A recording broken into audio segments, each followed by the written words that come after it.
Olá! Hoje a gente vai mergulhar numa rede financeira bem complexa, tá? O objetivo aqui é entender como centenas de milhões de reais se movimentaram por uma estrutura super intrincada de empresas e fundos de investimento. Basicamente, a gente vai seguir o dinheiro. Para começar, dá uma olhada nessa imagem.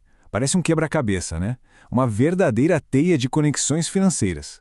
À primeira vista, é bem complicado, mas acredite, cada linha e cada caixinha aqui conta um pedaço de uma história muito maior. E é aqui que a coisa fica interessante. A grande pergunta que guia a nossa análise é exatamente esta: como é que essa rede, que parece tão complexa, na verdade direciona uma quantidade enorme de dinheiro para empresas que são ligadas diretamente à família do governador? É isso que a gente vai decifrar agora. Para a gente conseguir entender essa teia, a gente precisa focar em uma figura que parece ser o ponto de ligação de muitas dessas conexões. É a peça central do nosso quebra-cabeça. E essa figura central é Luiz Antônio Taveira Mendes, mais conhecido como Luizinho, que é o filho do governador do estado. Como o slide mostra, ele tá bem no meio de tudo, sabe? Posicionado como administrador ou presidente em empresas que são o destino final de investimentos milionários. Ele é o grande elo que conecta toda essa operação. E olha, a gente não está falando de pouco dinheiro não. Dá uma olhada nesse número, mais de 100 milhões de reais. Toda essa grana foi investida em uma única empresa, a Solo Energia S.A., por meio de títulos de dívida chamados debêntures, que, para simplificar, é como se fosse um grande empréstimo feito para a empresa. E claro, os documentos mostram que o Luizinho é o sócio-presidente da Solo Energia. Mas não para por aí não. Tem mais um aporte bem significativo na história.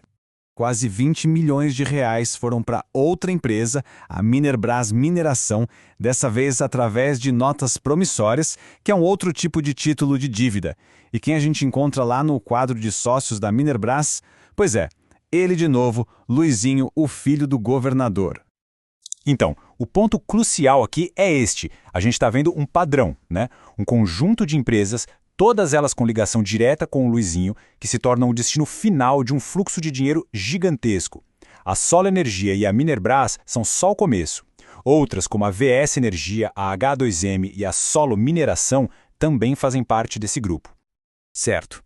Mas aí fica a pergunta: de onde veio toda essa grana e como ela chegou até as empresas do Luizinho? Bom, é aqui que os fundos de investimento entram em cena. A análise dos documentos mostra que 2 fundos de investimento específicos foram os principais canais para esses aportes milionários. Pensa neles como os dutos que levaram o dinheiro até o seu destino final. Vamos ver como cada um deles funcionou. De um lado, a gente tem o Venture Finance FIDIC. A especialidade dele era comprar direitos de crédito.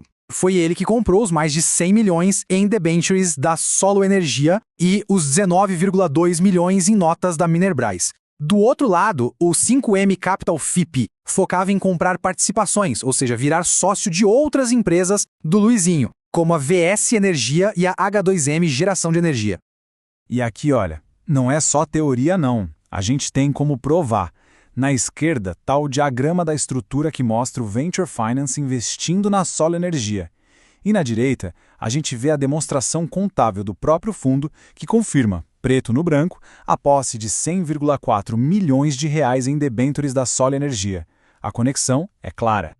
Ok, a gente já viu para onde o dinheiro foi e quais foram os veículos usados. Agora, vamos dar um passo para trás e perguntar como é que esses fundos, o Venture Finance e o 5M Capital, foram abastecidos? De onde veio o capital deles? A resposta leva a gente para um outro fundo, o GS Heritage. Ele funciona como um fundo de fundos. Pensa nele como um investidor de atacado.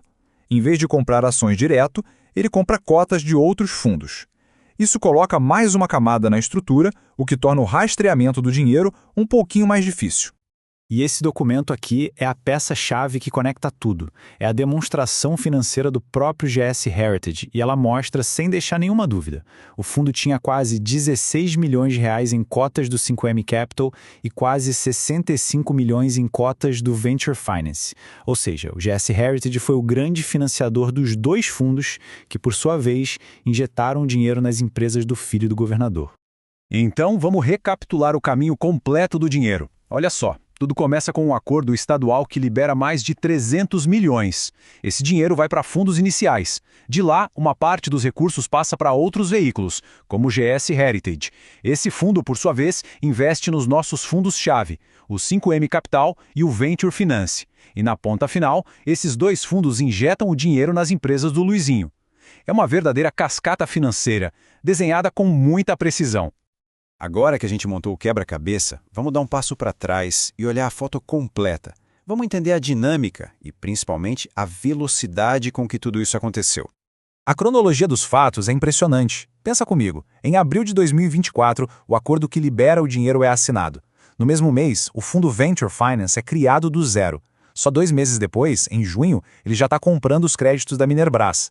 E nos meses seguintes, já informa ter mais de 100 milhões em debêntures da Solo Energia. A velocidade e a sincronia disso tudo sugere uma operação muito bem planejada. E essa percepção é reforçada por uma conclusão da própria análise dos documentos. Olha só o que ela diz.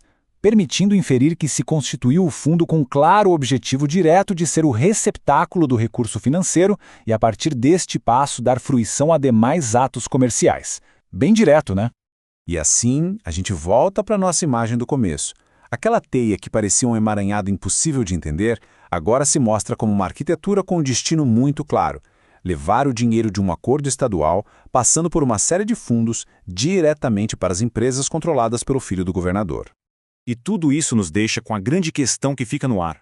O que a gente está vendo aqui é uma engenharia financeira sofisticada, legítima, operando dentro das regras do jogo?